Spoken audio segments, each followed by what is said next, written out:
द्वारका, जो कि भगवान श्री कृष्ण इनकी कर्म भूमि मानी जाती है, यहाँ इन्होंने अपने लाइफ के 100 साल बिताए हैं द्वारकाधीश के रूप में, द्वारका के राजा के रूप में। द्वारका 4 धामों में से एक है और 7 पवित्र नगरियों में से भी एक है। और कुछ सालों पहले इंडियन आर्कियोलॉजिस्ट को पानी के नीचे एक शहर मिला जो कि एग्जैक्ट सेम लोकेशन पर है जहां महाभारत के अनुसार द्वारका थी।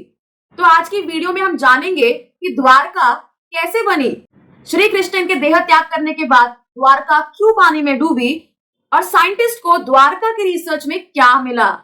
महाभारत के अनुसार द्वारका गोमती नदी और अरेबियन सी के संगम पर एक किलाबंद यानी फोर्टिफाइड सिटी थी जो कि 84 किलोमीटर पर फैली हुई थी। तो इस सब की शुरुआत होती है जब श्री कृष्ण इन्होंने अपने मामा कंस का मथुरा में आकर वध किया, पर जरासंध बार बार मथुरा पर हमला करता था जिसकी वजह से लोगों को बहुत तकलीफ होती थी। और फिर श्री कृष्ण ने सोचा कि वो ये सब कुछ त्याग कर सौराष्ट्र की ओर निकल पड़ेंगे। अपनी प्रजा को लेकर ये भारत के पश्चिमी तट पर पहुंचे और तब समुद्रदेव इनसे इन्होंने कुछ जमीन मांगी। समुद्रदेव इन्होंने श्री कृष्ण की बात मान ली, पर एक कंडीशन पर कि जब वो अपना मनुष्य देह त्याग करेंगे तब समुद्रदेव अपनी जमीन वापस पानी में संभालेंगे। समुद्रदेव की दी हुई 12 योजन यानी 84 किलोमीटर की जमीन पर विश्वामित्र, जो कि देवताओं के आर्किटेक्ट माने जाते हैं, इन्होंने द्वारका की नगरी बसाई। पर क्या आप जानते हैं विश्वामित्र इन्होंने एक नहीं बल्कि 2 द्वारका नगरी बसाई थी। एक जो गोमती और अरेबियन सी के संगम पर बसी थी और दूसरी समंदर में 30 किलोमीटर अंदर बेट द्वारका, जहां भगवान श्री कृष्ण रहते थे। और इस जमीन को शंखोधरा भी कहा जाता है क्योंकि यहाँ बहुत सारे शंख मिला करते थे।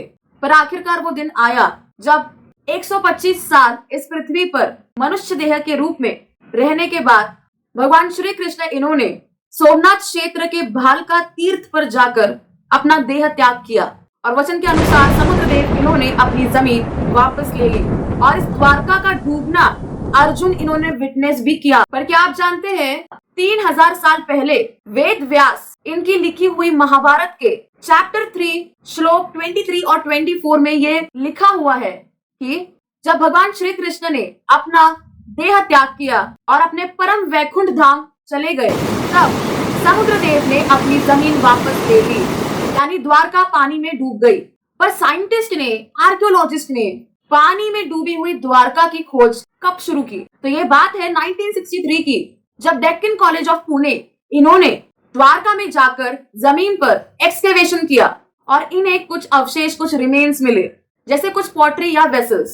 पर द्वारका का पुरातन सच भारत के जाने माने आर्कियोलॉजिस्ट सर SR राव इनके वजह से सभी को पता चला।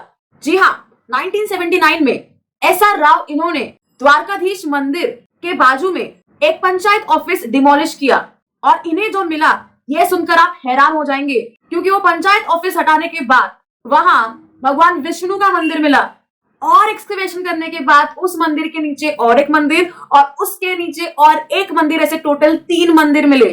इतना ही नहीं बल्कि इन्हें एक टनल भी मिला जो मेन सिटी द्वारका को कुशेश्वर महादेव मंदिर से ज्वाइन करता है। आगे चल 1982 में 80,000 से मिले फंडिंग के साथ SR राव इनकी टीम को जमीन से बस 500 मीटर के दूरी पर पानी में एक दीवार मिली जो कि 560 मीटर लंबी थी और ये पत्थर की बनी हुई थी जिसके ऊपर कारीगरी की थी, यानी ये मैनमेड दीवार थी ना कि नेचुरल। इसके अलावा इन्हें कई सारे वेसल्स, सील्स यानी मुद्रा और शंख भी मिले। 1984 में इन्हें ऐसी मुद्राएं मिली जिसके ऊपर गोट यानी बकरी, बुल यानी बैल और यूनिकॉर्न के चिन्ह थे।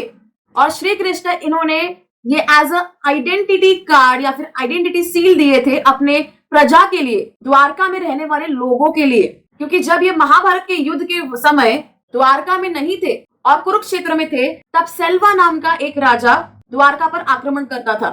इसीलिए श्री कृष्ण इन्होंने अपने प्रजा के लिए स्पेशल आइडेंटिटी सील्स बनाए थे। आगे चल 1987 में SR राव की टीम को समंदर में ट्रायंगुलर शेप के बहुत बड़े बड़े एंकर्स भी मिले, जिससे ये साबित होता है कि द्वारका एक पोर्ट था, एक बंदर था जहां से बड़े पैमाने पर ट्रेडिंग भी हुआ करती थी। और ऐसे ही एसआर राव इनके टीम ने 1992 तक यानी 10 सालों में 12 एक्सकेवेशंस किए, मरीन एक्सकेवेशंस, और उन्हें कई सारे आर्टिफैक्ट्स मिले। आगे चल 2007 में आलोक त्रिपाठी इनके लीडरशिप में द्वारका में दोबारा एक्सकेवेशन का काम किया गया और इस बार समंदर के बस 2 nautical mile by 1 nautical mile के एरिया में किए गए हाइड्रोग्राफिक सर्वे में इन्हें बड़े बड़े पिलर्स मिले जो कि अंडर वाटर वेजिटेशन और घास फूस से कवर थे। पर इस घास फूस को हटाने के बाद उन्होंने ये कंफर्म किया कि ये मैन मेड पिलर्स है और आने वाले टाइम में ASI archaeological survey of India Dwarka के समंदर में अंडर वाटर सी बेड को डिग करने की प्रोसेस में है। अब ये कब होगा और इससे और क्या पता चलेगा ये तो आने वाला टाइम ही बताएगा। पर इस सारे एक्सकवेशन की वजह से इतना तो कंफर्म होता है कि श्री कृष्ण की नगरी द्वारका सिर्फ माइथोलॉजी में लिखी हुई कोई सिटी का नाम नहीं है बल्कि सच्चाई है। वैसे द्वारका के बारे में और जानने के लिए रिसर्च सर्वे हो ना हो, पर द्वारकाधीश के मंदिर पर मौजूद ध्वज के सूरज और चांद तो यही कहते हैं कि जब तक ये दोनों रहेंगे तब तक रहेगा श्री कृष्ण इनका नाम और इनके प्रति लोगों की आस्था, विश्वास और प्रेम। आप सभी को कृष्ण जन्माष्टमी की ढेरों शुभकामनाएं। जय द्वारकाधीश।